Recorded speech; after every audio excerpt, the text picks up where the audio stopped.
So let's get started. This is the iOS application development course, and we have 3 remaining tutorials left, and then you've seen it all in terms of the material that I have for this course.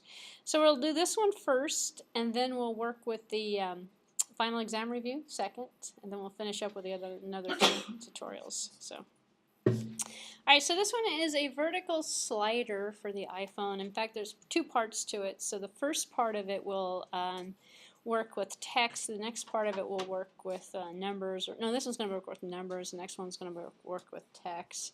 So the basic slider, which we haven't seen yet. So this is kind of a miscellaneous concept. So it controls the way the continuous get values from the user in terms of ranges of values, and the interface builder of the controls. We're going to have a horizontal one that we're going to work with. No obvious way to change its orientation, but we'll change it. In this tutorial, we're going to learn to rotate the slider to a vertical orientation instead of a horizontal one. So we'll see how that's done.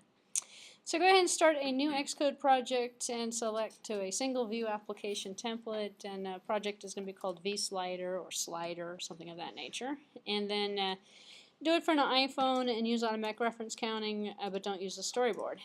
So go ahead and create a new Xcode project. Single view application. This one I'm just going to call the slider one. And put this one here on iPhone. Very good.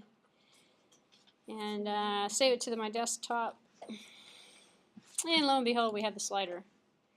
Actually, I can kind of do the final exam at the same point, but I'll do the final exam later. I was going to say I can talk about Xcode and the final exam, but let's just continue with this example and we'll ease into the final exam review.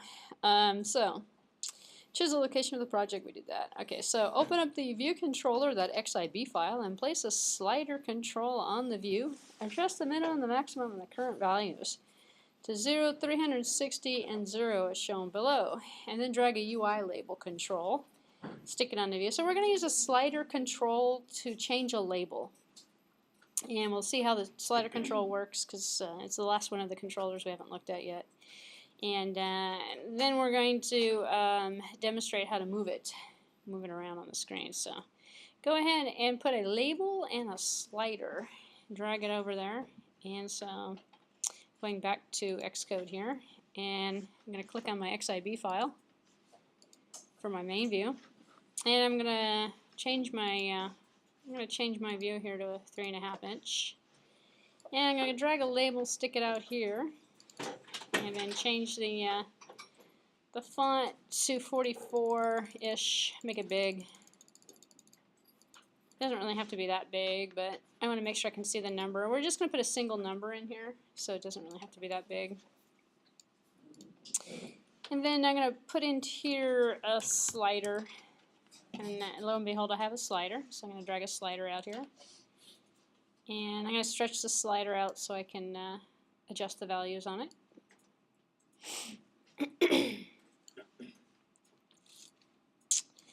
Pretty good. Now I'm going to put the minimum value at 0, the maximum at 360. Let's do that.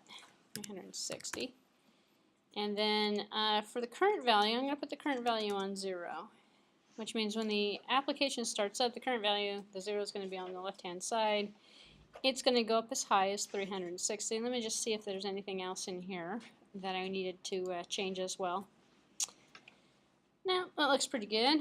So according to my instructions here, I dragged a label. I have a 0, 0, 0. Okay, good. And change the text on the label to 0, the center of the text in the label. Okay, so I'll make sure that my UI looks appropriate. So I'm going to go back over to Xcode and put the number 0 in here, and then center it so it looks good. There we go. All right, so I've got my slider set up. And now I'm going to see what else I need to do here. Going to open up the viewcontroller.h file. I'm going to wire the slider into the and also the label, and I'm going to make it slider and display. And then I'm also going to wire the value changed as an IB action. So let me do that now. So I'm going to click on the editor tuxedo icon. So this is actually sort of a review as well of all of the things that you're going to be tested on next week. So the concept of wiring. This is what I mean by wiring, by the way. So I'm going to make a property here. I'm going to call this one display. Display. And it's going to be UI label weak. And then here we're going to have this one's going to be called slider. And we're control dragging it. So slider. I believe it's called slider. Let me just make sure here. Display, slider, okay. And then the value changed on the slider to an IB action. And that one is going to be called slider value changed. So let me go back to Xcode. And now finish this one here. So we know we can right mouse click and we get the properties that come up, and then we have one on the bottom for value changed. Value changed right here on the bottom. I'm going to drag this one over, and what was it called? Slider value changed or something, or value changed? Let's take a look. I guess it doesn't really matter what I call it, but slider value changed. Okay, let's do it that way. And then the ID, I'm going to put it on the UI slider. Doesn't really matter. It could be on it could be on ID. Doesn't really matter. So now that we know what we've done here, we created 3 properties, and the properties that we created are associated with GUI components that are on the screen. One of them is an IB action. The other 2 are properties, so that we can get at it. So you want to know, and I'll just start in my final exam review here as well. You want to know, what do you need to know for the final exam? And what you're going to need to know here is that this is an XIB file. Interface Builder stands for Xcode Interface Builder, XIB, and that we have wired the components. That's what's meant by wiring, is to drag and drop. We've created properties. If we're going to do properties over here, then we're going to synthesize them. So if I come back to the .m file, the first thing I can do on the top here, in between the implementation at the .m, I'm going to add the synthesize. So I can synthesize, and what am I going to synthesize here? Slider, and what's the other one? Display. Display. There we go. And at the property and what did I put here? Dynamic. I meant to put synthesize in here. There we go. Alright, so I'm synthesizing and I'm setting properties. So as another review item, that's one of the things you want to be familiar with. And then we have IB actions that are associated with IB outlets. These are, what's an IB outlet? Well, if I take a look over here in the .h file, I see IB action, IB action. In the old days, these used to be called outlets. These are IB outlets, by the way. IB outlets, a UI label. IB outlet, a UI slider in this particular case. Outlets are input-outputs components. This one here is an outlet as well, but it's an IB action for the outlet. And we know that this matches the same message signature as what's in over here as well. So down here on the bottom we have an automatic. So whether or not you need to know it's automatic, you don't necessarily need to know that. But knowing what a property and synthesize is kind of an important concept. Okay, back here at the instructions, we've added outlet properties for the slider and the label. Normally we wouldn't add an outlet for the slider, but in this particular application we're going to want to make some changes to it and make it vertical actually instead of horizontal. So we need an outlet for that one as well, because we're going to change the properties of it. So we're going to add a method to detect a change in the value, which is what we did. The value changed. So now we're going to open up the here, and we're going to add another method. So the method that we're going to add in here is going to be called degrees to radians, so which is going to basically rotate our slider. So is it going to rotate our slider? Well, we'll see what it's going to do. So I'm going to go ahead and cut and paste this method here, or a copy I should say. So we synthesized the 2 properties. Now we're going to add this method into the viewcontroller.m file, and coming back over here, and this is not going inside of the slider value changed. In fact, this method's coming right up here, and it's going right there. And that seemed to small code, so cuts and pastes is just fine. So it's actually okay to put in an implementation of a method. If we put this implementation of the method into the .m file without making a header for it, it's not public, it's private. It's only usable inside of this implementation. We have not added it to the public interface. So as a concept, we have the two files that work together because the .h is giving us our interface, our public interface. The .m is the implementation of the public interface. So if we just put it in the implementation, we don't have a public interface for this file, for this method, which means if we try to run this method outside of this object, we're going to have a problem. So instead what we do is we put it in the .h file as a method prototype if we think we're going to use it elsewhere. So in this particular case, we're not going to use it elsewhere. So I'm just going to go ahead and leave it right where it's at. So let me go back to the instructions here. Now we're going to implement the code for the slider value changed method. And this is what it sort of looks like. So again, kind of going into the concept of the final exam as well. Let's talk about what would be something that you might want to be familiar with. Well, the implementation of how to, but you don't actually have to write any source code. So in the Objective-C class that follows this one right before it, there's source code writing. This class, you don't necessarily have to know anything about source code. Instead, we have, so I decided to do final exam review during this tutorial simultaneously. So we'll see how this works, because I need something to show you while I'm talking. We have 4 pages of 25 questions that are multiple choice questions. And the multiple choice questions are on things of the use of Xcode and Objective-C. As an example, although you don't have to know how to write the source code, you want to know how to run a method. Send a message to an object. You want to be familiar with the data types like the NS string, but you don't necessarily have to write any code with it. So we have an NS string here, a string with format, the @ directive, same as the Objective-C. There's a lot of overlap between this exam and the Objective-C exam. But knowing how to write a method, not a bad value, not a bad thing. What we're doing here, however, is we're setting the display in this code .text is going to be equal to, well, we're taking an init from the sender.value, and that's the label, the display label. Or excuse me, it's going to be the value changed from this component that's coming through the UI slider is going to send us a value. We're going to cast it to an integer. We're going to take the integer, format it with a string, and put it in the label. So the concept of using the label as the I/O, taking stuff from the label, putting stuff to the label, in concept, you don't have to know anything about the source code, however. So there'll be some multiple choice questions that get at certain things, and I'll go through the rest of it in a few. But we're going to take and change, we're going to transform the label. We're just going to rotate it is what we're going to do.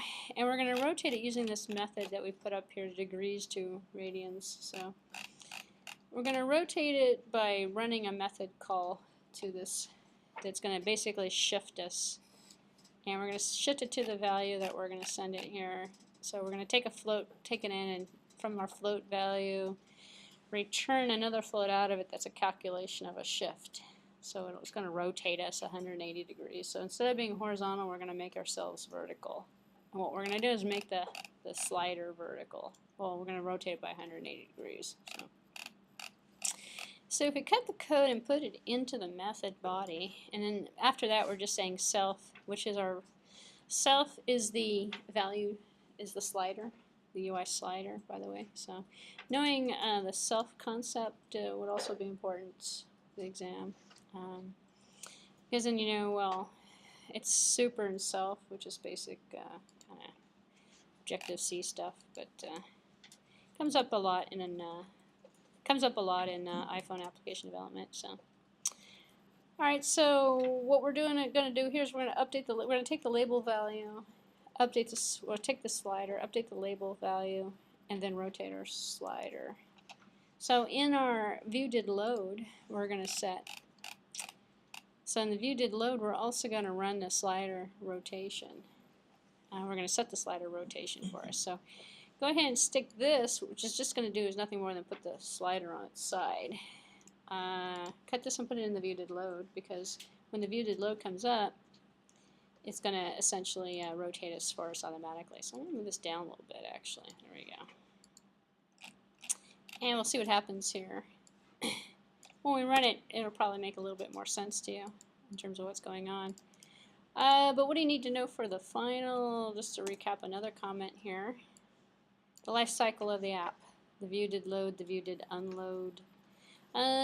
Things in terms of, well, naturally the .h versus the .m component, the view controller versus the view versus the data or the model. So we have, if you just look at the project here, we have the app delegate, which represents the data component, the view controller, which is the controller, and then the XIB file, which is the view and the view hierarchy that exists. So knowing, and again, that repeats a little bit with the Objective-C class, but it's not a bad concept to be familiar with. There's a couple questions that get at that concept in terms of how it works with iOS development. So the view did load. In our particular case here in the standard template, you're not going to be asked about did receive memory warnings or memory related stuff. No memory questions, believe it or not, on this exam. I saved the memory stuff for the iOS, for the Objective-C exam. So this one's all on using Objective-C. Excuse me, all on using Xcode to develop iPhone apps or iPad apps. It actually is not specific towards iPhone or iPad, by the way. If you look at the rest of the instructions in here, it'll go through everything that we did in a little bit more detail, actually. Adding and synthesizing the properties. As humans, we think of angles and degrees, yada yada, rotating the view here. So we can kind of see, if we run the app, we're going to see that we have the label rotating, and the view did load is going to set our slider vertical, and then as we move it, we're supposed to have rotating text. So let's go see if this works actually. So if I run the app, looking at it, I can see that it's probably going to work, but let's just take a look here. We know we have a view did load and a view did unload, right? So if you go through some of the beginning lectures, you'll see some of the different components. Oops. There's a problem. Houston, there's a problem. Let's go take a look. What did I leave out? Probably left something out here. Let's go take a look at the solution. Not exactly what I was expecting. If I download the solution for this project, I probably left out a setting actually in my slider.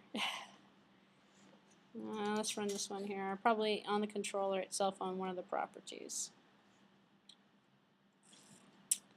What I was expecting to get was, let's take a look here. Either that or I missed a step. Let's take a look up here. The view did load. Put that in there. Should have worked. It should have worked. I believe that I probably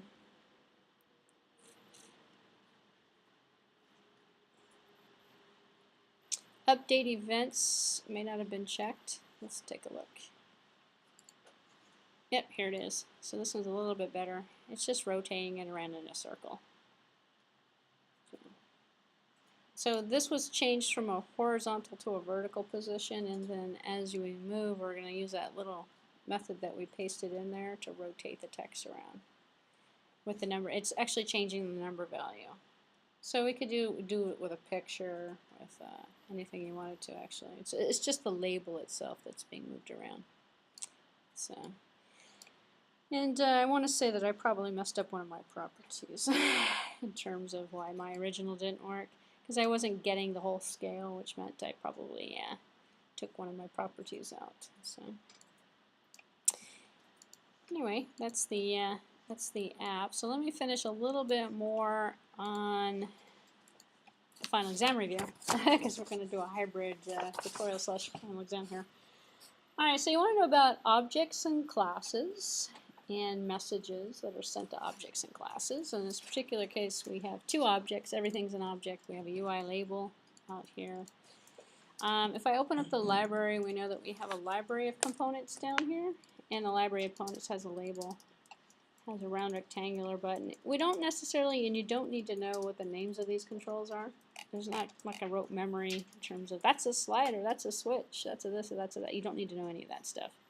In fact, all you need to know is that these items come from a library, and the library is accessible, and you drag the stuff from the library and you stick it on the canvas, as we've seen so far in this course. We want to know that, let's see, that we have an ID, because when we drag and drop, and let me just go back here, and I actually showed you earlier when I demonstrated the point of, I'll just drag this one again. Whoops, not dragging it. Control drag it.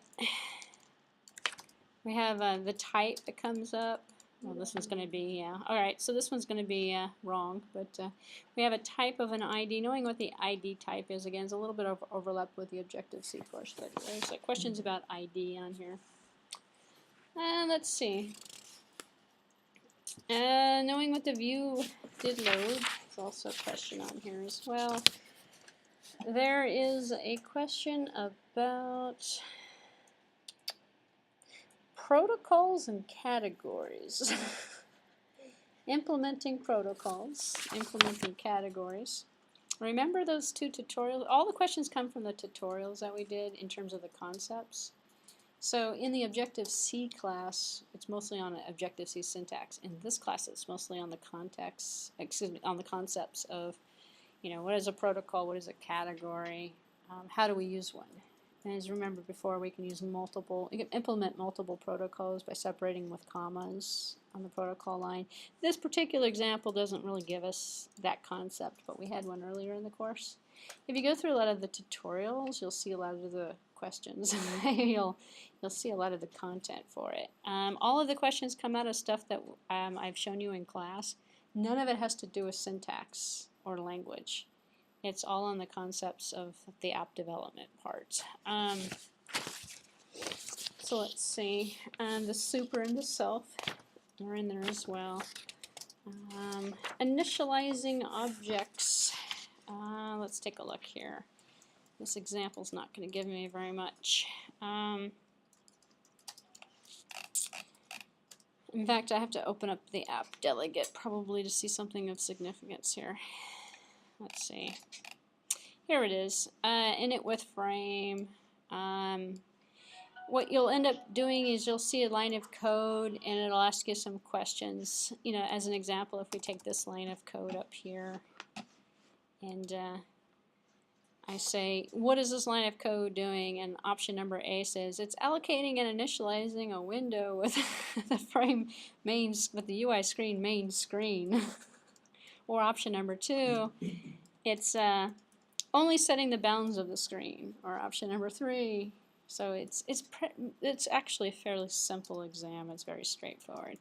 If you've seen this line of code before, you know it's allocating and initializing and setting some parameters here, because it's going to be initializing it with a frame. So the concept of in the app delegate here assigning a root view controller that's going to run. We've done that in a couple of different projects that we built where we've gone over to the app delegate, or we've gone over to the, actually we've changed the controller and gone to the view controller and have changed and added a root view controller. Concept of using and assigning which view controller is going to show up first when we load the app. The concept of the different types, so let me close this here for a second. Actually here, I'll just go a new project. The concept of, as an example, not necessarily like a memorization thing, but knowing that a tabbed application does something different than a single view application. The differences between a storyboard and a single view application is also on the exam. Nothing on OpenGL, obviously we didn't look at that at all on this course. We actually hit the master detail application, which is not that big of a deal. We had only 1 or 2 projects, I believe 1 in the last couple weeks we did on that one. Empty application that gives us our core data capabilities with preferences. So in this class we have the preferences, the core data, the database connectivity, where we don't have any of those questions on the Objective-C test. So this class is mostly on the features. So knowing what a plist is, remember the plist we did with the friends and the tab list, or what do you call it, table view. Remember there's like 3 different parts of it, used a plist. So there's a question in concept, not how to use it, but what's a plist, you know. A plist is used for blah, blah, blah, blah. It's stored in a file called something.plist or whatever. Knowing that there's an actual file, there is an actual plist file, by the way. Knowing that we can create a database, and a database is used within the app. We did a database actually, and it's a SQLite database that we use to create a table, and we add some data to it. Core data as a concept, which is accessible through the generic project. And don't know why they don't put the core data actually in the regular templates, which they don't do, which is kind of interesting. I think it's because it's an outdated kind of thing. So that's also another area for the exam. Let's see what else I think. I got past page 2. Let's see. There's a couple of interface builder question. Xcode interface builder, Coca Touch, kind of general questions about the iOS. A thing with the .m and the .h's and stuff like that, and the XIB file. So a few questions about the file types in terms of what each one of them, what role they play. The app delegate. There's a couple of app delegate questions as well. On page number 3. But, let's see. In terms of the app delegate, it's basically concept, same thing as there's definitely a few model view controller type of, which is an overlap again with the Objective-C class, but it's the role of each one of these components. And then the concept of multiple views. So think about the assignments that we've done. In terms of single view versus multiple view versus different approaches to the scenarios. So let's see, what else can I say about this exam without reading any questions. Most of the questions only have 3 or 4 options. None of them have any all of the above or none of the above. So it's one of the answers is definitely correct. And it's only choose one, not choose all that apply, which is kind of sadistic in my opinion. Did I mention something about polymorphism? No, there's a polymorphic question about objects. And it has to do with the ID type. And if you remember the printing example, which actually was a protocol we implemented, and we made an object of ID type, and I think it was object 1 and object 2, and we ran print on both of the 2 objects. There's a question about that on here. Buttons. There's a button question. What's a button question about? It's a button question. It's an IB action button question, which is kind of an easy one, actually, so it's not too bad. There's a emulator question, which is kind of an odd question, but I'll leave that on there.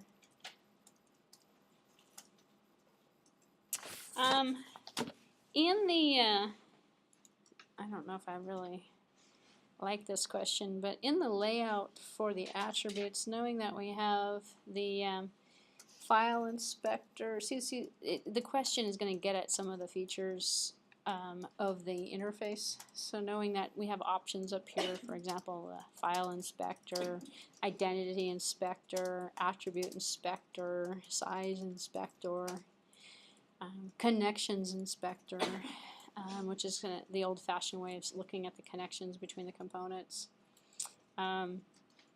Knowing, because what the question is going to ask you about such and such components are used to configure the such and such, and then it'll be like, attribute inspector, okay, file inspector. If you've never heard of those things, you might be confused, but for the most part, if you're familiar with the interface, I'm not going to ask you, you know, what position the windows are in or anything, but you know, it's more along the lines of features that are part of. This would be an Xcode related question, you know, about. There's a couple of Xcode types of questions that are asking you about certain things related to Xcode. Certainly nothing that's going to be anything detailed in terms of, you know, what is the default size of a window or something like that. It's not like that. It's very general, very broad. If you've ever built an iPhone application or an iPad application, if you've ever used Xcode, you probably could answer these questions no problem. It's for those people who have never touched Xcode. And you know, this is for the Windows people in this class who haven't bought a MacBook yet. I see most of you guys sitting here have MacBooks, and I'm highly impressed right now. Because in the Objective-C class, nobody had a MacBook. Everybody has Windows machines. I don't know what the... Anyway, so that's what that's about. Let's see what else I can tell you about the final exam. Wow. Well, all right, so there's a few inheritance questions, and the way I'm going to describe this is just by showing you the feature here. If you go into File, New File, there's going to be, for example, Objective-C class. You are inheriting from here subclassing. So there's subclasses. There's a subquest question on here. It's not this one, but there's another one on here. You could probably guess at this point what I'm going to ask you, but it's going to use terminology like UI in front of it. We have UI views, UI view control. Actually, all you have to do is expand the window here. So the question is going to be something like, I'll just use this one as an example because it's in front of me. The question is going to be a UI, the class view controller subclass of UI view controller or something like that. And then it's, again, for those people who have never seen Xcode before, it'll be like UI view controller, or it'll be NS view controller. Notice that we don't have any NS anything except in the UI. We have UI. So all of the UI components are UI. All of the objects are NS. Every single object is an NS, next step. All of the components for the interface are UI, user interface. So just remember that point, and you won't be tripped up by that question. Because you notice these all say UI. Some of them don't, actually. If you go into NS object as an example, that's NS, that's an object. But if it's a UI component, it's going to have a UI in front of it. Like a view controller is a UI component. So without giving you the question, I can't give it to you, but there's one question I know of that I just looked at a second ago that has that concept in it. Not meant to trip you up, just meant to see if you can tell the difference within terms of what is the subclass, what would be a natural subclass of something, kind of thing. Nothing about frameworks, although now that I think about it, I probably should have put some framework stuff in there, but nothing on any of the frameworks like Facebook framework. There is a question on, there's a general question on frameworks as a concept of how they're working, but there's no framework question, like on any particular framework. I know we looked at, Facebook, we looked at UIKit, we've been using UIKit for the entire course. We've been using Foundation for the entire course. We have AV and multimedia frameworks and stuff like that. So knowing that if you're going to add something in that's not part of the standard library, what would be included in a framework? Well, audio, video, any graphic stuff would be a part of a framework. Anything that's not in Foundation, by default you have Foundation. You have build tools. If you click on the project itself and you go into the main summary, you can see the information out here. This would be components. So there's a couple of questions on the components of Xcode when I mentioned Xcode questions. You know, we have build settings, build information, summary here. We can change the package information, the version information. You know, another question might be something associated with, how do you set an app icon? You know, number A, drag a file. I'm not going to quiz you on the file types.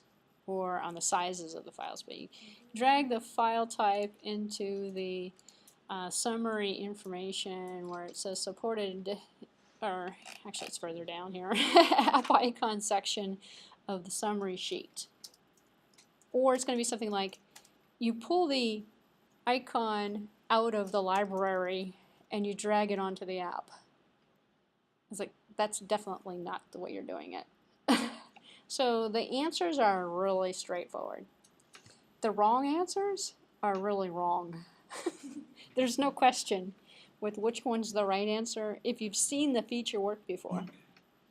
So it's not like detailed in terms of which screen is this on. I actually had to look. It's on the summary screen. I know it didn't come from the library. And I know I could drag it from my desktop and I can stick it on here. I know I can drag and drop files into here. I know that I can rearrange the order in which the files exist, and it doesn't really matter as long as it's in the same path. So I know that I can change, and remember we had a little thing on orientation, on vertical and horizontal. I can turn off. I can make something work upside down mode. I can make it not work upside down mode. I can limit this app to only work on an iPhone. I can limit it to only work on an iPad, or I can make it work on both. I can use a storyboard interface to put all of the views together into one workable storyboard, or I can have separate XIB files for each one of the user interfaces. It's stuff like that. It's testing whether or not you've used Xcode before.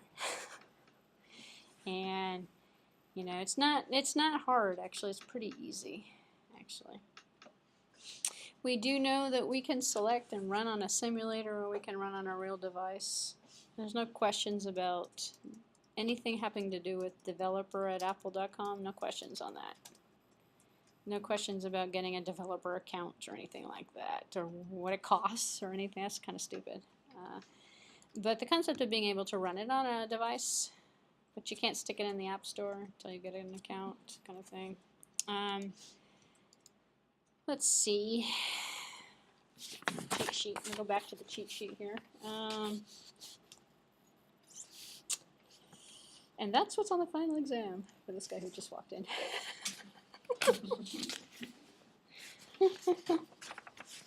Oh, here's another one. And that's what's on the final exam.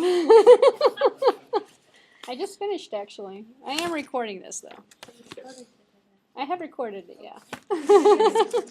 I debated whether or not I should record it, but I decided to record it.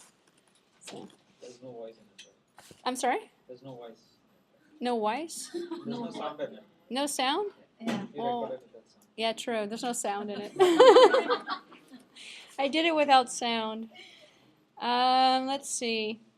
This has something to do with a window. I don't even know if I like this question, actually. Alright, so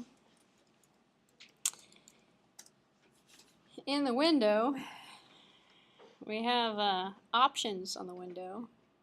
And it's a multiple choice question, which I don't know if I like, actually. Which is, we can hide the window. We can auto size the subviews. We can put things, it's a kind of a general question, but it is kind of tricky. But it has something to do with being able to size and resize and what kind of things can you do with the window. It's going to give you a couple of options. One of them is going to work. The rest of them are going to be bogus options that don't exist. So familiarize yourself with hidden, not hidden, auto resize subviews. It's not on clip. It's going to be in one of these two here. It's a multiple choice question that's gonna. It's a really bad question, actually. So I know you also know you can change the background color as well of the view. So it's not a bad question. It's just a stupid question now that I think about it. But so in here we have a view section, and then we also have a different sections in here. So this is all sectioned out. This is the attribute inspector that we're looking at here. So, and did I mention the wiring? Yeah, questions on wiring components. It's the control button. So it's control button on the keyboard plus a mouse click. It's going to give you that little blue line. It's going to wire something. So it's really that level of detail. It's not really anything lower than that. It's a pretty easy exam. So I thought the Objective-C exam was a little bit more difficult than this one, actually. This one's on, have you ever used Xcode before? If you have, then here's some questions for you. It's really just on the projects that we did. So if you want to prepare for it, I'd just play around with Xcode. Maybe in just doing the assignments for this class, you'd probably learn everything you needed to know. So there's 6 assignments. They're due on the 4/22 next week, actually, the day of the exam. So if you just study if you just do the assignments, all the questions come out of whatever it is you're doing inside of Xcode. So it's really, this is one of the most difficult exams to try to explain what's on it, because it's Xcode. It's building apps in Xcode, which is what we did in this class. So it's, but you guys can feel free to ask me some questions. So think of some questions. So. And what I'm going to do is continue on with the next tutorial. So I kind of stopped this one in the middle of it so I can show you something. We have 3 left that we're going to work on tonight. So the first one we just did for those people who just came in was the first one, the slider one. So we're going to do slider number 2 next. As I'm going through, I can refresh my memory to see if there's anything that sparks any type of memory in terms of what I missed to say. But so in the first tutorial that we did, in fact, I'll just run the second one so you can sort of. I'm sorry? Sure, if you'd like to. In this one here, let me run this one so you can sort of see what this one is going to do. I opened the door because it's lets air in. It's okay, you can shut it. No, shut it. If you're going to do that, shut it. It can get kind of stuffy in here. It's very cold. That's why I wear a jacket. Otherwise, well, maybe it's just for the weekend classes. I can't breathe in this place on the weekend. So let's see. I thought I had run this. Let me run this project here so we can see what it looks like. The other one was a vertical slider that changed and rotated some text around that was on the label. So it took the label and rotated it around. And this one is not going to do very much. Let's see what this one does. And we have another one that works with the switches, so we haven't seen yet as well. So this one's kind of boring. It's just changing depending upon the day, the month, 1 through 12. We're changing the incrementing values here to go from January to December, depending upon how fast we go through. Now, I'm actually just going to leave this one up here. I don't necessarily think we need to build anything anymore, but we'll see. This is too simple to build anyway. So I'll just run through how this one is assembled and think of anything that might help you in terms of the exam. So the value of the floating point number is a minimum and maximum value. And we're going to take the floating point number, represent it as a discrete number, and then represent it with an array of months. To go that 0 is equal to January, 2 is February. So how are we going to use a slider to index an array? Well, we're going to see how that's done, actually. We're just going to do a cast to a number. So this is really just data conversion that's going on in this app, which is very similar to the last one we built. So you open up a new Xcode project, a single view application template. I call it slider list or something like that. And then open up the view controller. You're going to drag on a slider. You're going to drag on a label again. It's the same thing we just did, which is why I'm not going to do it again. But, if you'd like to build it, you may. And then choose a text label. Make sure it reads January now instead of a number. And a minimum and maximum value is 0 through 11. And then make sure that the current value of the slider is set for 0 for January. And then open it up, the viewcontroller.h file. And then wire the label as a property and call the label month. So we have property UI label month. We know how to do that. And then wire the slider's value change. Well, we just did that a few minutes ago as well. And call that one slider value changed. And same thing we just did a few minutes ago with the first example. And then add a property to keep track of the month. So that's the different part here. So we're going to add another property. So let me open up the project here and take a look at the the .h file. Here we have a property in here that's not associated with the UI. It's just a separate property that we created to represent the months. And it's going to be an array, so NS array. There are no questions on the this class, iOS class, on data types. But do be familiar with the concept of the NS, as I mentioned before, NS and UI. But also be familiar with the concept that you don't necessarily have to have a property that's linked to the UI. You can have properties that aren't, that are just regular old. In fact, if you want to, you can actually come up here and also do this concept here of a regular old list. So you can go to integer I as an example and just create a variable and stick it in there and use it. If you do this, you don't get the setters and the getters. You have to actually create your own for this, but you're not required to. In fact, if you're just going to use I, you may not necessarily even have to do anything with it. You can just set I as a counter or something like that, or this would be like maybe counter in this particular case. And then you can also stick NS objects in here as well, NS array as an example, and then knowing this, again, another kind of overlap between this class and the Objective-C class, knowing that all of the objects use a pointer. So this would be test as an example.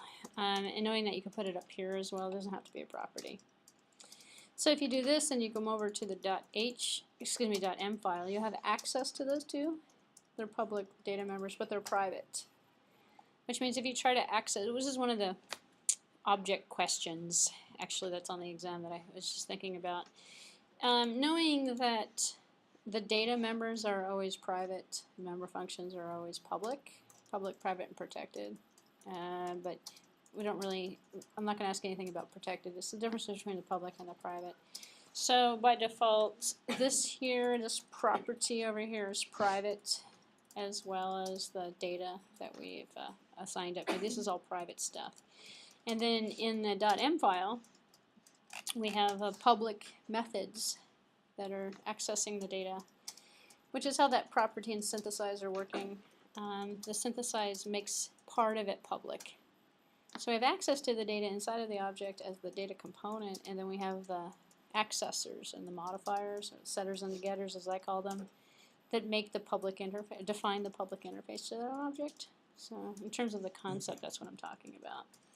So in here, in the view did load, if I go back to this .h file up here, we set this property of a month array, and then over in the .m file, we synthesize the property right up here.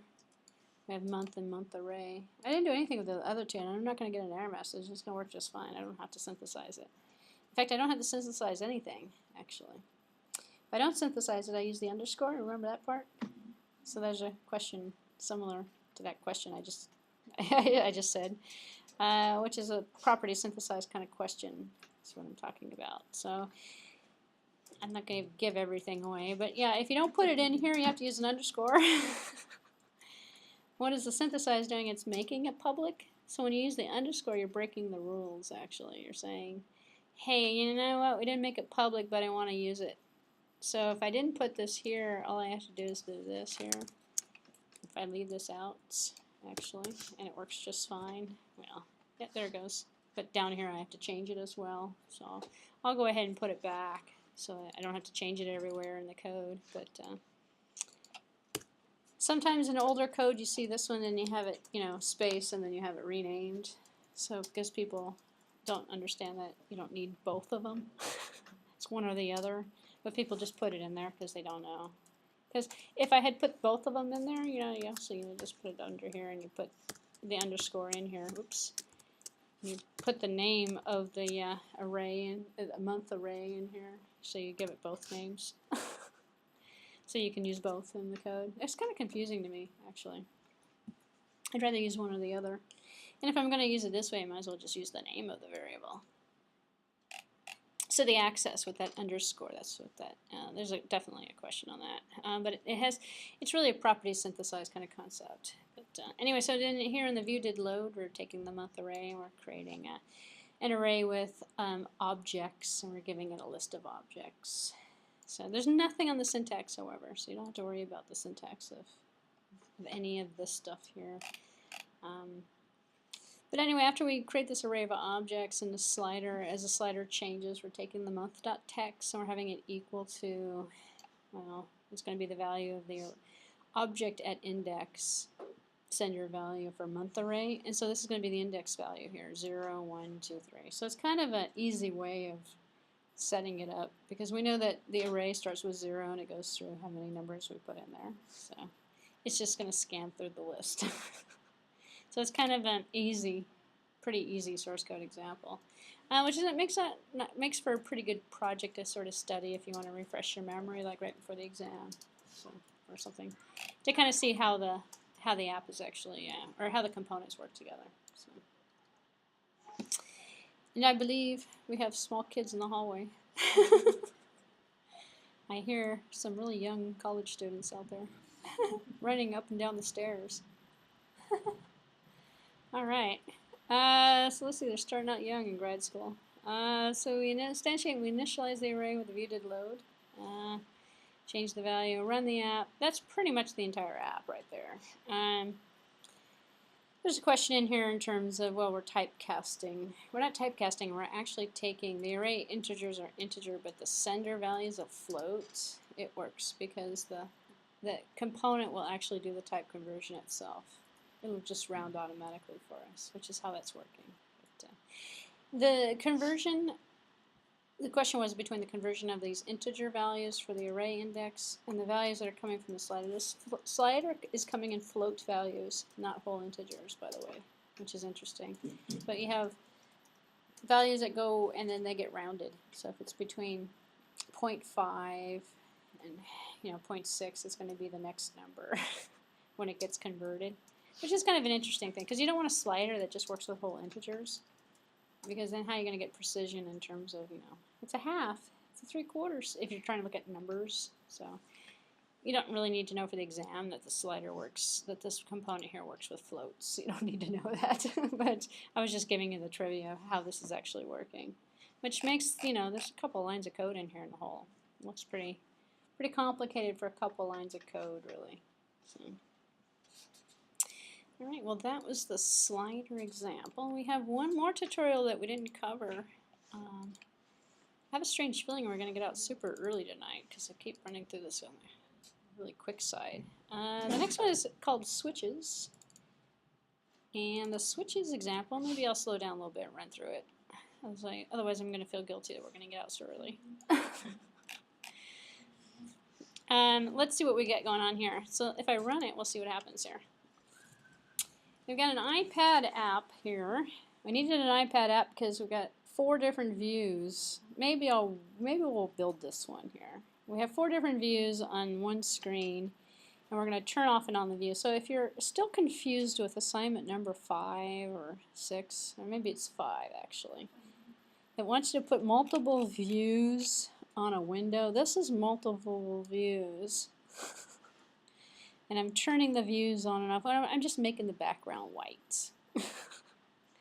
So now we have all the views turned off. And I'm going to turn them all on. So the demonstration here is the multiple views that are added to the same window with the switcher on and off that's changing the background color to white.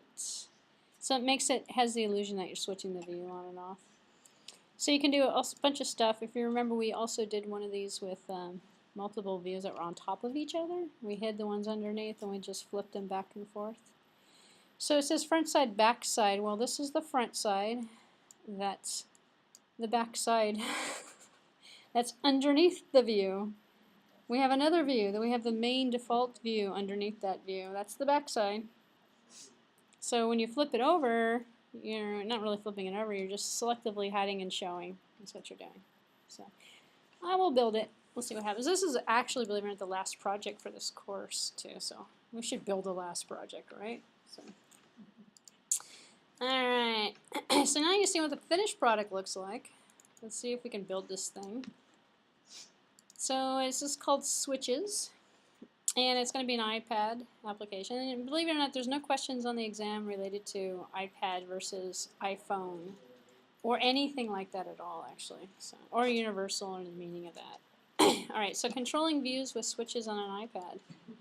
So in the tutorial, we're going to use the UI switch controller. We're just going to drag and drop one on, put it on the canvas to change the color of 4 subviews.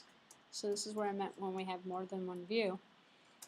And we're going to use a tag value for the switching and to choose which view we're going to look at. So we're going to tag each one of the views, which is the trick to getting the switcher to work correctly on each one of the views. So you can mix up the tags so when you switch them on and off different views, hide and show if you wanted to. So start a new Xcode project by creating an Xcode project. A single view, call it switches. And this one we need to make sure we do it on an iPad. It will work on an iPhone. The only problem is it's kind of small. I like the bigger screen to work with, so let's do it on an iPad. So let's see. So I'm going to go ahead and create a single view application on the iPad.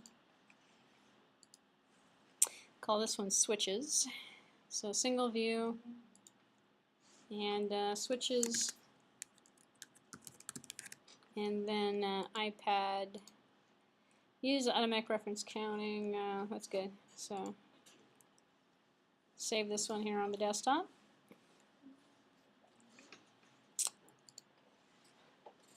So you don't necessarily need to know the order to do that. You can do anything you want in any order you want, actually. You don't have to work. I always like to work with the XIB file first, but you don't need to.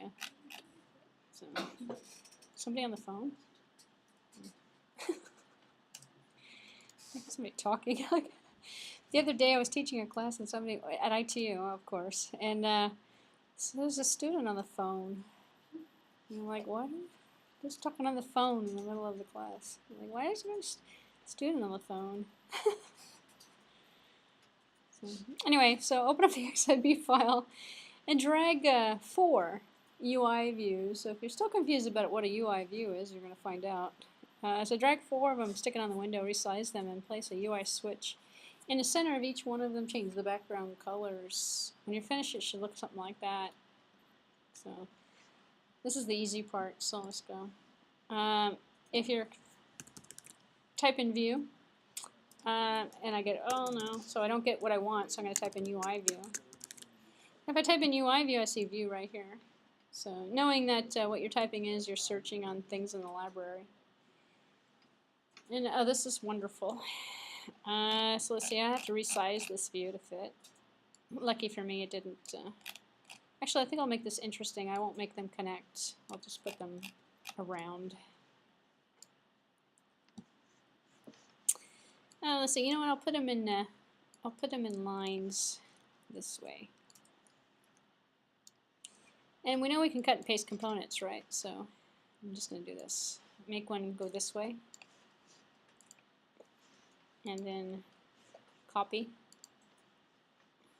and paste it in. And then move it over a little bit.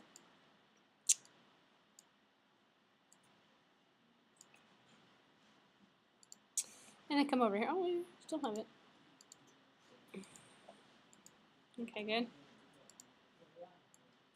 I'll put it on the top so I can see it. Actually, if I change the background color, I will have an easier time. So let me just change the background color here. Here's my green one. Yep, here it is. Here's the one down here. Change this one to purple. There we go. And paste another one in here. Change that background color to pink. There we go. Alright, so I got a slightly different look. There we go. I'll just put, here I can put another one here. I'll put another one here. Paste another one on here. So if you're still trying to figure out how to do assignment number 5, you can do it right now, actually. You can leave tonight with one of your assignments done. This is what I mean by this. I mean, if you know what a view is, you know how to put multiple views on a sheet. So we have okay, so I have 1, 2, 3, 4. And I'm going to put switch. So I'm going to go over here and type in switch. And I'm going to put my switches over here. Doesn't really matter where you put your switches.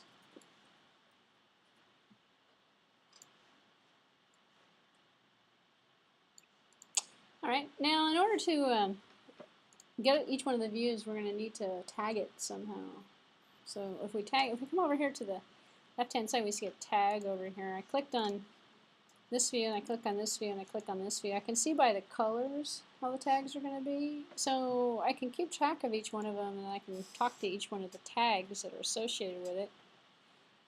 So don't worry about the particular color shown here. You can use anything you want. You can put them anywhere you want. The switch, so give each one of the switches a different tag value. So this is going to be on the, looks like it's going to be on the switches actually. So we're going to give the switches different tag values. Give each switch a different tag value. Set the top left switch tag to 0 and the top right one to 1, and then the bottom to 2 and the bottom to 3. So if you're going to do them, you're going to go left to right, 0, 1, 2, 3. I'm going to just go 1, 2, 3, 4, 0, 1, 2, 3, 4 down. So on the view here, it's going to be make sure you set the user interaction enabled as well on the switch. And we're going to set the tag values for the views to the same switch values to match the same as the switch. And make sure you have user interaction enabled as well. So let's go ahead and do that. So switch 1 is going to control view 1, switch 2 is going to control view 2. So in here, I have the tag values already at 0. This one's already at 0. So here I'm going to change this one and put it on 1. And then the view, I'm going to put it on 1. And then I've got to have a 2 here. I'm just going to go in a line here, actually. So the view here, 2. Did I switch to the view? No. So it's the tag on the view, and then here's the tag on the switch. And we can see what we're looking at because we can see the identity of whatever we're changing up here on the top where it says switch. And then this one's going to be 3. And then the switch value is going to be 3. So, do I have this set correctly? The view set on 3. The switch set on 3. User interaction enabled. Alright, so this should be set correctly then. So I've set the switches and I've set the views to tag them appropriately. And so now I'm going to open up the viewcontroller.h file. I'm going to add a property and a method as shown below here. And these are not going to be tied to the UI controller. They're going to be separate. So we have the quad colors, and then we have the switch changed. And I believe we're going to drag them, wire them backwards actually. So it's common, and know that you can do this in both directions actually, as another review component. You can wire by control dragging the UI element to the view controller, or you can add the method or add the property to the view controller and then wire it backwards. Works both directions.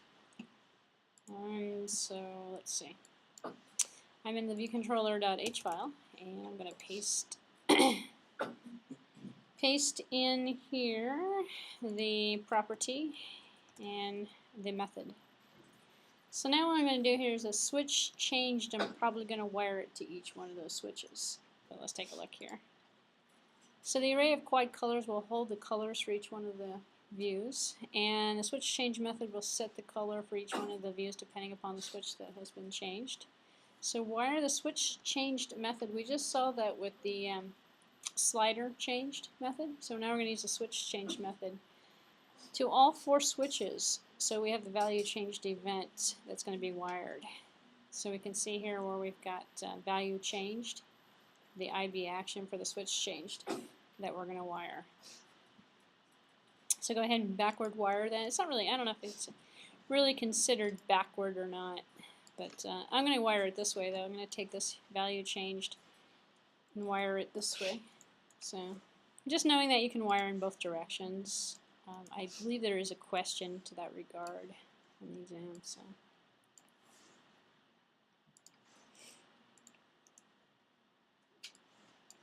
So let's see, I'll wire it backwards.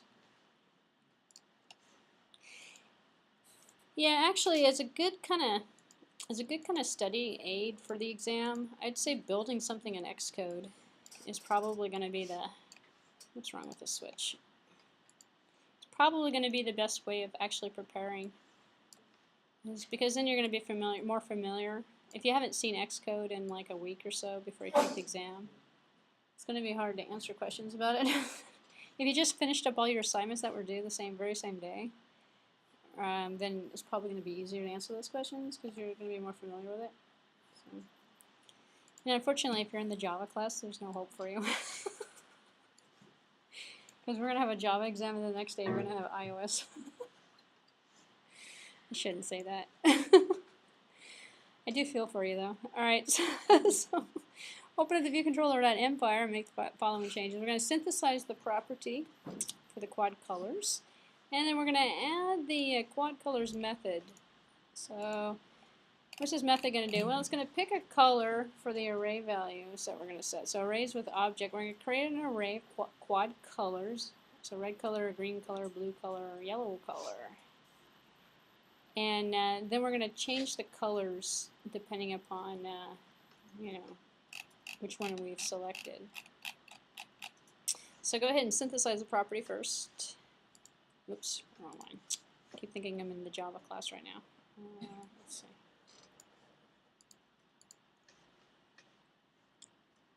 Do we know what that's for? Trivia question. No, I'm thinking about it. Oh. You know what that's for, huh?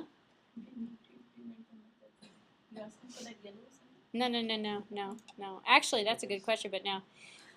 Why we have an interface, at interface, and an at end in the M file, in the implementation. Private, keeps things private. So if we put something in here, it will keep it private. So remember earlier I was talking about public interface is the .h. Public interface only works when it's in the .h, so if it's in the .m, remember I said something about that method, we put the method in the .m but we didn't stick it in the .h. Well, you can do the backwards, that's the exact opposite. We can take and stick something in the .m that's really an interface object, but we don't want it in the interface, so we stick it in the interface that's in the M file, implementation, and it's private. Makes it private. So, because by default all the methods are public, actually. Everything's public, unless, well, especially if it's in the interface file, but we don't want to stick it in the interface file, so we stick it in the .m. Yeah. No, I didn't ask you anything about the exclamation point. Those are just warnings, by the way. So, yeah. Whoops. Alright, so then add the quad colors method that we wrote the prototype for. So copy and paste that one and stick it in there. This is really easy code, by the way. It's nothing too complicated. Paste and stick this in here, and then we have the implementation already for us.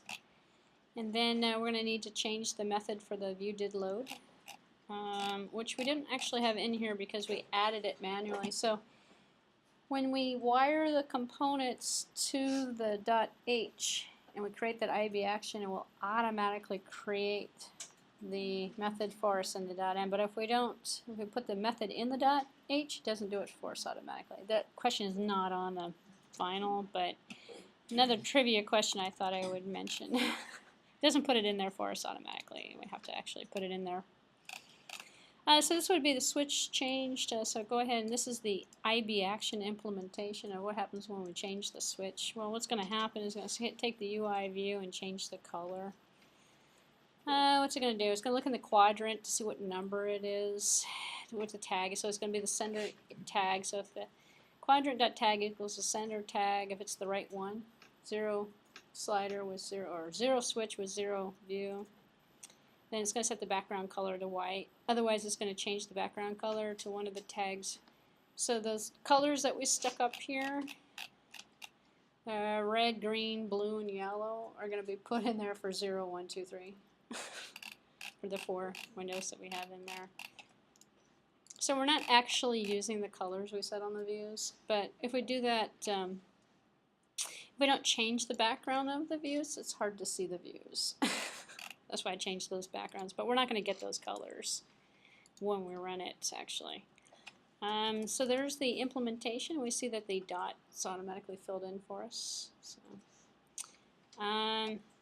that's the connector that we're wiring. Yeah. That's not a question on the exam either, but I just thought I'd mention that. So on the view did load, we're just going to change the colors to start out with. So we're going to change the background colors to the index. So each one of the tags is going to be equal to each one of the index colors. So I'm actually just going to take this line of code here, 2 lines of code here, and yeah, this is for our view did load. Okay, we need to take this extra. There we go. So go ahead and update the view did load as well with the code to set the colors, the initial colors of the windows. If we don't do that, we'll just end up with different colors to start out with. So it's no big deal. Might be interesting actually to see the different colors to start out with and then change the colors, but it's okay. So here we instantiated the quad colors array by overriding its getter and switch the switch changed method, walking through each one of the subviews by its tag, looking at its tag and see if the tag matches the switch that we're working with. So we use the tags. The purpose of this tutorial was to show you the tags on the items. So each one of your components actually can have a tag, and one item can talk to another tag by just using the tag to keep them grouped together, or by calling at a particular tag, hard setting the tag numbers or something. So if I did that, then I could have one slider as an example that I could put up like 4 views, put in a slider actually, and go from 0 to 4. And as I move the slider over, I could selectively hide and show each one of the views if I wanted to. If I wanted to change this, make it a little bit more interesting. And the view did load method does the work of initializing the colors ahead of time, and sets the subviews by the enumerated colors. So it should sort of look like that. So let's take a look here, and let's see if my code actually runs. Unless I've made some logical error somewhere in one of the settings. So, if not, I have the finished product to look at, but I'm pretty sure as long as I set those tags correctly. I may not have set the tags right, but we'll see. And this will run as an iPad, so yeah. So let's see. Yep, there we go. So it's a no-brainer. My tags actually work. Of course, these aren't the colors I originally picked out, but these are the colors I set the view did load to. So if I wanted to, I could actually here take the line of code out of here.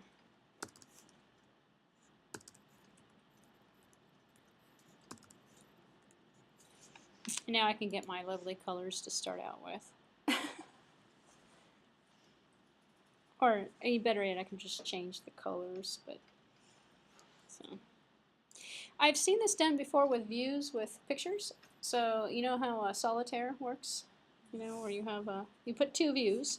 One view is the front of the card, blank, kind of looks like a playing card back, and then the view underneath it is the face of the card.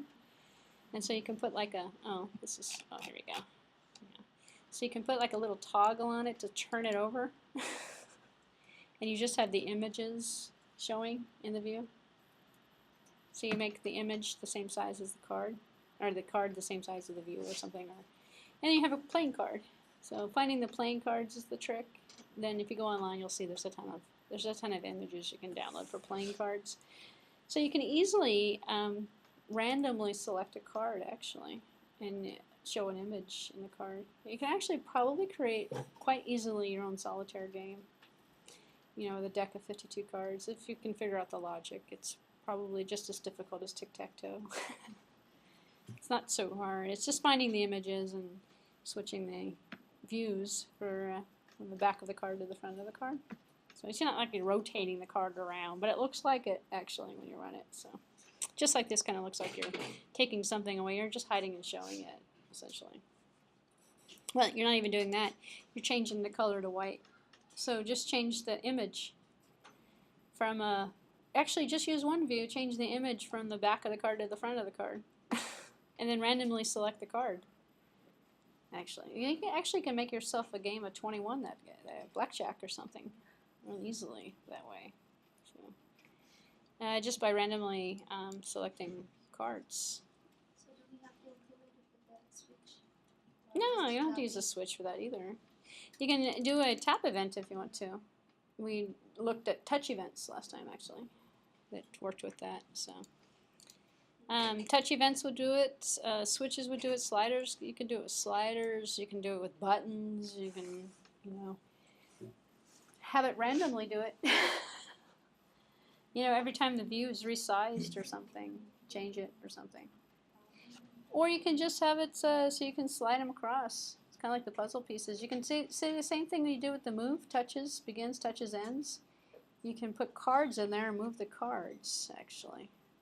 You just put an image on top of a view. And just put the images out there. Don't even bother with the views. Well, the assignment wants you to use multiple views, so that's 2 or more. So just put 2 of them out there, and you use the views for something. Actually, you can't take an image and drag it from one view to another view without writing some complicated code for that. But you can drag image views within the same view. Because if you think of the hierarchy that's going on here, you can't switch easily.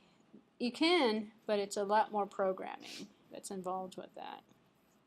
Most people would just stick it all in one view and have the user move things around. But yeah, you can use your creativity and do whatever you want with it. But the forward and the backward view is the view that's on top of another view.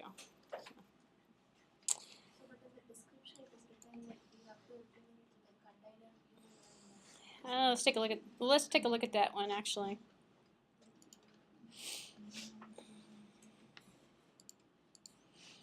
This is assignment number 5? Yeah. Okay, let's just take a look at it. Because we're sort of playing catch up and recap today, so we'll take a look at the assignments actually. I have plenty of time left to take a look at assignments. So number 5, number 6 was like a question and answer thing, or? Game. Oh, okay, let me download that one too. Refresh my memory. Number 6 is a game. Let's take a look. So let's see. Anyway, so we were kind of done with that tutorial. It's just showing you how to use different views with different controls. So I'm going to close this down here. Take a look here at number 5.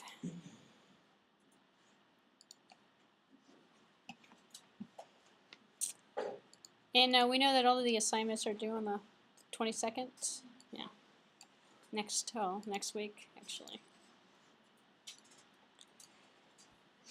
Okay, so number 5, multi-view program. This is what I've been referring to here. So create a multi-view program for the iPhone. You can do it for the iPad. It doesn't matter.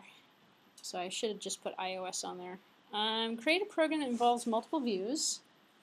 The main view should contain a grid of subviews that can animate and flip around to reveal the front and back views.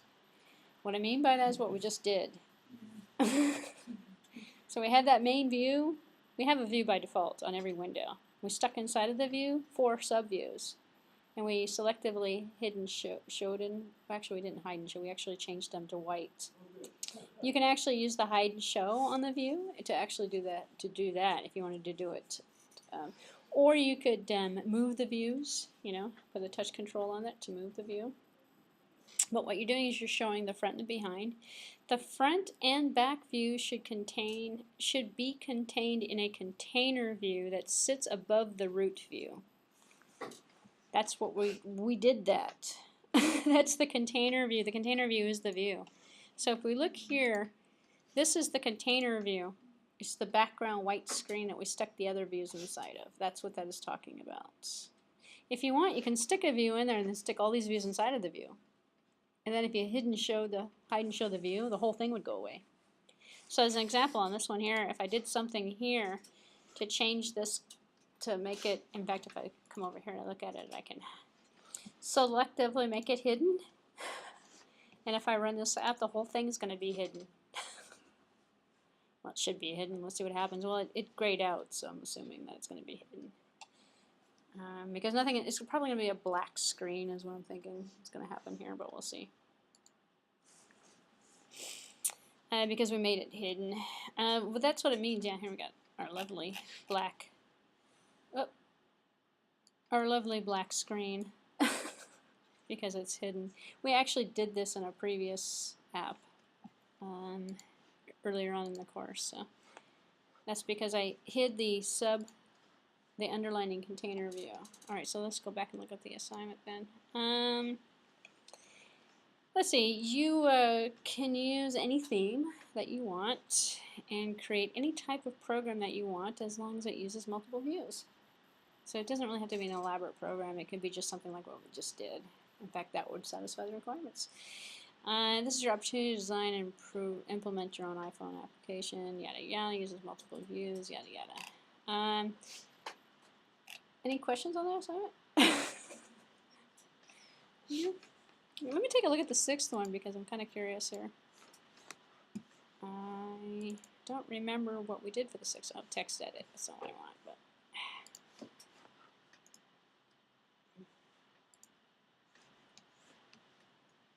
so the 6th one, I don't know if I actually went over the 6th one with you. Let's take a look here. Get this one to go correctly here. Create your own unique app. Create an app. You can do an iPhone, iPad, iPad mini, or other devices. Come up with your own theme concept. Be creative as you want. Build an app to be proud of, yada yada. It's pretty wide open. Where does it say game? Okay.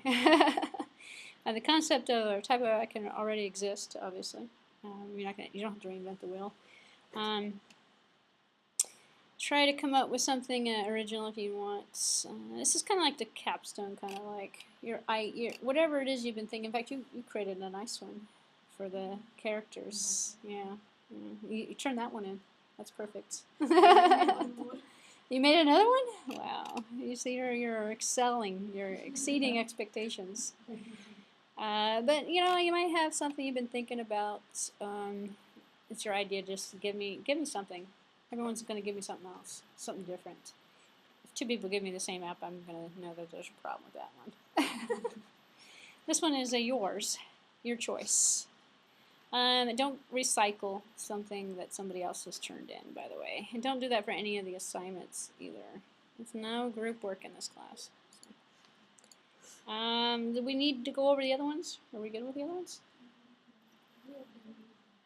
You were done with everything except for the last 2? Alright, well, we're going to end super early then because I ran out of material. We actually got through everything we needed to get through. Unless we have problems with assignments or problems with, or anything anybody has any. Nobody gave me any special requests or anything either, so I have nothing extra to add. I've covered, I think, everything actually. So this is our last night, our farewell. Well, except for the final. So I'll turn off the video here.